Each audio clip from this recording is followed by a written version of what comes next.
ഈന്തപ്പനയോല ചോടെ ഹബീബരെ ഓരത്തവാരിരുന്നു.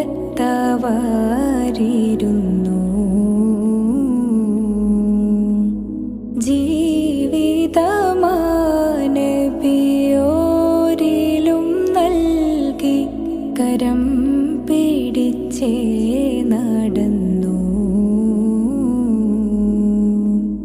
ചുടുമണലിൽ വിലപിച്ചു ഹബീബരെ സവിധമിളവരണയും അകമുണരും അനുഭൂതി നുകർന്ന് റസൂലരെ അവരറിയും. സത്യവിളക്ക് മരത്തണലോരം സുഫയൊരുക്കിയ വെൺമുകിലെ സൽമൊഴി മുത്തുകൾ കോർത്ത ഹദീസുകൾ നെഞ്ചിലെഴുതിയ രാസ്വഹബ് അനുപമ താരസമാനർ സ്വാത്തികര്. ദേശങ്ങൾ തേടി അലഞ്ഞവരുണ്ടവർ പുണ്യ സ്വഹാബ. നേരിൻ തെളിദീപം തെളിയിച്ചവരിൽ ചൊരിയുന്നു സലാമാ.